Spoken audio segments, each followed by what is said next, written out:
수많은 뉴스들이 오늘도 쏟아져 나오는데요. 그 가운데 어떤 기업을 주목해야 될지 돈이 되는 뉴스 MTN 차영주 위원과 함께하겠습니다. 어서 오십시오. 안녕하십니까? 연휴 잘 보내셨습니까? 예. 뭐 아무래도 즐거운 좀 긴 오래간만에 좀 휴식을 좀 취했고요. 너무 추워가지고 근데 막판에 이렇게 춥다 보니까 어디 나가질 못하겠죠. 난방비가 좀 걱정이네요. 네. 예. 그런데 주식시장은 뜨겁습니다. 예. 네.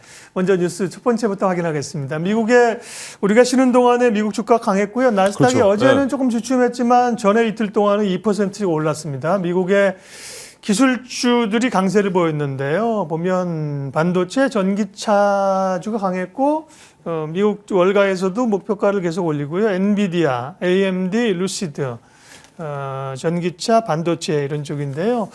월가에서는 계속 목표가를 올리고 있고요. 다음에 또 보면은 테슬라에 대해서도 비중들이 이전보다 분위기가 많이 좋았습니다. 매수와 비중 확대 의견이 64%고요. 중립은 사실은 뭐 매도 의견이라고 봐야 되는 거죠. 솔직히 그죠? 네. 합치면 한 6대4 정도 되는데 미국의 기술주 상승 어떻게 이해해야 됩니까? 전반적으로 봤을 때 우리가 이제 여기서 주목해야 될 것은 이제 뭐 전기차 테슬라라기보다는 우리나라의 영향력이 큰 반도체와 관련된 뉴스가 이제 중점이 됐다라고 말씀드릴 수가 있겠습니다. 많은 월가의 어떤 전망 중에 바클레이즈가 굉장히 공격적인 그러한 의견을 냈고요. 전체적으로 봤을 때 반도체 업황이 작년 10월에 저점을 찍었을 것이다라고 판단을 하면서 올해부터는 이러한 기조가 상승 쪽으로 전환될 가능성이 있다라고 본 거죠. 여기서 이제 이들의 논리를 보게 된다라면 단순하게 반도체 시황이 전체적으로 좋아진다라는 것보다는 새로운 모멘텀에 의해서 반도체 시황이 좋아질 것이다. 그 새로운 모멘텀은 무엇이냐? 바로 인공지능, AI에 의한 투자 확대에 따른 새로운 모멘텀이 올 것이다라는 점에 있어서 조금 논리가 좀 눈에 들어온다라고 말씀드릴 수가 있죠. 반도체 수요가 늘어난다는 거죠. 그렇죠. 그러니까 인공지능을 하기 위해서는 막대한 반도체들이 들어가야 되는데 이와 관련된 반도체 칩 투자가 이루어질 수 있다라고 보는 거죠. 자, 정리를 하자면 우리가 이제 코로나 국면 이전에 2019년과 비교하시는 분들이 많은데 2019년 같은 경우는 정상적인 메모리 반도체들이 이제 그 시황에 따라서 움직였었던 시황이고 그렇죠. 그다음에 우리가 2020년과 2021년에는 어떻게 보면 메모리 반도체에 대한 서버용이 그렇죠. 약간의 좀 오버 투자됐다 이렇게 좀 볼 수가 있겠죠. 아무래도 재택근무가 가면서 기업들이 서버를 다 늘린 상황이었고 여러분들도 PC라든지 뭐 이런 것들을 많이 바꾸지 않으셨습니까? 재택근무를 하기 위해서. 그러니까 약간의 조금 오버슈팅이 있었다 이렇게 좀 보는 것이 정상적이겠죠. 정상적인 사이클에 더해서 회복 사이클에 어떻게 보면 플러스 알파가 붙었다라는 건데 이제는 이게 하락 사이클로 들어간 상태에서 2020년과 2021년에 막대하게 투자했던 부분들이 오히려 역기조가 나타날 가능성에 대한 우려감들이 있었는데 이거를 극복할 수 있는 게 바로 인공지능이다라고 본 겁니다. 뭔가 반도체는 그런 패턴의 패러다임의 변화가 있어야 수요가 그렇죠. 느는 거잖아요. 그렇습니다. 그다음에 이제 말씀하신 것처럼 서버 이후에 최근에 주목하는 게 DDR5. 그렇습니다. 게다가 이제 AI가 붙었다. 예. 그래서 챗봇에 대한 어떤 그런 가능성. 근데 우리나라 KT도 챗봇에 대해 이제 투자를 하지 않습니까? 그런 부분에 대해서 얘기를 했고 특히 이제 여기에 대해서 엔비디아라든지 이런 부분들 몇몇 기업들은 이제 찍어서 얘기했다라는 거죠. 자, 이 사이클이 이제 맞을지 안 맞을지는 이제 모르겠습니다만 그래도 이제 기존에 있었던 투자 논리에 대비해서는 상당히 공격적이고 나름대로 설득력이 강한 그러한 논리가 이제 부각이 되면서 미국의 반도체주들이 상당히 급등했다. 특히 AMD 같은 경우 9% 넘게 특히 AMD 같은 경우 이제 그 인공지능 쪽에 반도체에 이제 특화돼 있다 보니까 9% 넘게 하루 만에 상승하는 그런 기업을 토하면서 우리나라 같은 경우도 상대적으로 SK하이닉스에 대한 저평가가 나오면서 오늘 거의 갭 상승하는 그런 모습들이 보이지 않았습니까?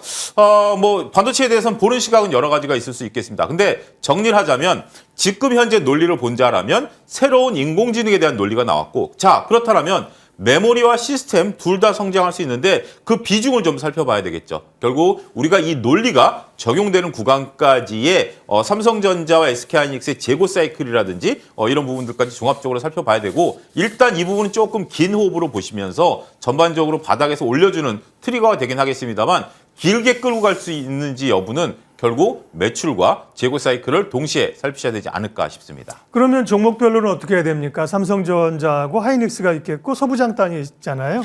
각각의 대응 전략은.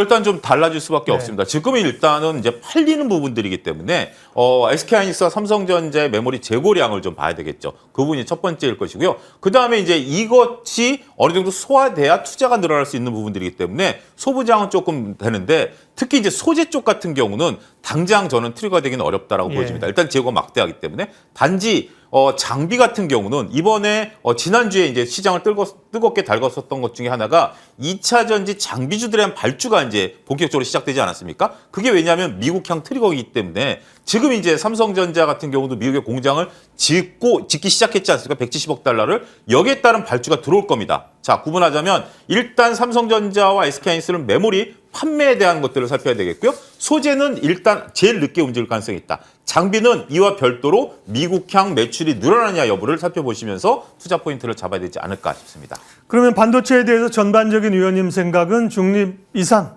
매수 쪽이 어떻습니까? 일단은 뭐 전체적인 저는 사이클을 탈 수밖에 없기 때문에 일단 중립 정도로 놓고요. 근데 중립인데 아래쪽이 아니라 중립인데 강보합 정도? 이렇게 표현드리면 적절할까요? 약보합이 아닌 강보합 정도 보고 있다 말씀드릴 수 있겠습니다. 중립의 중상단. 그렇습니다. 예.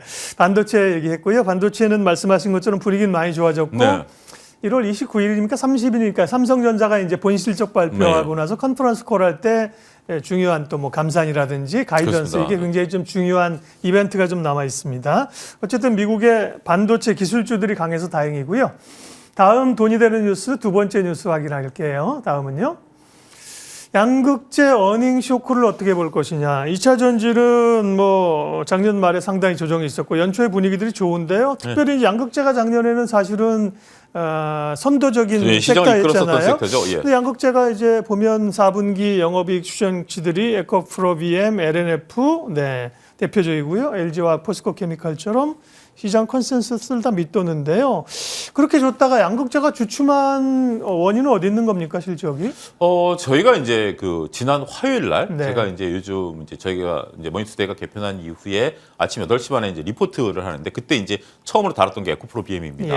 그때 이제 말씀을 드렸던 게 뭐냐면 자, 이 제 두 손을 보시죠. 제 오른손이 원가 그 소재에 대한 그 가격입니다. 소재 가격이 오르면 원가가 올라가다 보면 판매가를 밀어 올리는 효과를 보였죠. 그게 지금 에코프로 BM이라든지 이런 것들이 누렸던 효과입니다. 근데 지금 원자재 가격이 떨어지기 시작하지 않았습니까? 원자재 가격이 떨어졌죠. 그럼 이만큼 이익이 생기느냐? 아닙니다. 판매가도 같이 떨어집니다. 이거는 왜냐하면 갑과 을이 존재하기 때문에 우리나라에서는 결국 에코프로는 을이지 않습니까? 을이기 때문에 원가가 올라가는 거 가지고 우리가 가격을 못 올리면 못하겠다라고 하니까 갑이 받아들였던 거죠. 근데 지금 원가가 떨어지니까 갑이 또 이 부분도 놓치지 않고 있다라는 거죠. 이거는 라면과 다릅니다. 라면은 원가가 올라가면 가격을 올리면 이건 소비자 가격이기 때문에 내려오진 않죠. 근데 이 그 에코프로 BM 같은 경우는 가격이 들쑥날쑥한다라는 거죠. 자, 지금 이제 이 기사를 이제 만들어낸 증권사 리포트를 제가 지금 화면에 띄워놓고 있는데요. 일단은 매출은 조금 어느 정도 유지가 되는 걸 보여죠. 이제 녹색으로 된 게 이제 가운데 있는 게 이제 4분기에 대한 전망치인데 밑에 영업이익 증가율을 보게 된다라면 QOQ로 봤을 때 역성장하는 걸로 나옵니다. 그래서 지금 현재 이 그 양극재가 어닝 쇼크가 나온다라는 개념이에요. 자, 여기서 우리가 두 가지를 읽을 수가 있습니다. 하나는 전체적으로 봤을 때 4분기에 특수성이 있는 거죠. 4분기 같은 경우 이제 임원들 성과급을 주고 있고 모든 비용들을 4분기에 처리를 하는 관행이 있기 때문에 회계상 보통 4분기에 그렇게 드라마틱하게 이익이 나오지 않는다라는 거죠. 하지만 리포트의 요지는 또 다른 면에 있었습니다. 그동안 제가 머니투데이에서 항상 말씀드렸던 환율 때문에 매출과 이익이 증가했던 것은 빼고 보자였다는 거죠. 우리가 환율이 1,400원 갔을 때 좋다라고 얘기를 했었던 부분이 지금 1,200원 오니까 나쁘다라고 얘기하면은 이건 환율에 따라서 우리가 천수답이 돼버리는 거 아니겠습니까? 지금 빼고 보니까 결국 환율 효과가 사라지니까 기대했던 영업이익이 역성장했다라는 거죠. 자, 그러면 뭘 봐야 될까요? 결국 Q의 변화를 봐야 됩니다. Q가 살아있다라면 환율이 어떻게 움직이든지 간에 그 기업의 이익은 답보될 수밖에 없는 것이고요. 매출 원가가 움직이는 부분에 대해서도 Q가 살아있다라면 그 부분은 확인이 될 수 있는 거죠. 안타깝게도 리포트에 대해서는 Q가 정확히 나오지는 않았습니다만 지금 여러분들이 보고 계신 표에서도 매출이 훼손되지 않게 나와 있습니다. 그러면 일정 부분 Q가 살아있다라고 보면 그리고 원자재 가격에 따라서 매출 가격이 변하게 한다라면 일단 Q가 살아있다라면 에코프로 BM 같은 경우 대부분의 소재 업체들은 중기적으로 접근이 가능하다 이렇게 말씀드릴 수 있겠습니다. 아까 라면 가격 같은 거 말씀하셨지만, 그러니까 음식료 업체들은 원재료 가격 오르니까 가격 올리고 예. 나중에 원재료 떨어져도 그걸 고스란히 누린다. 그렇습니다. 그런데 2차 전지 업체들은 소재 업체나 셀 업체도 다 마찬가지입니다. 예. 그렇죠? 네. 셀은 또 거기 자동차 회사에 납품해야 될 가격이 있기 이제 때문에. 그런 가격 결정력을 완전히 쥐고 있는 건 아니니까요. 맞습니다. 그런 게 이제 산업의 특징이고, 네. 그러니까 소비자들만 화나네요. 왜 라면값, 예? 콜라값, 음료수 값은 안 내리고 그죠? 네, 맞습니다.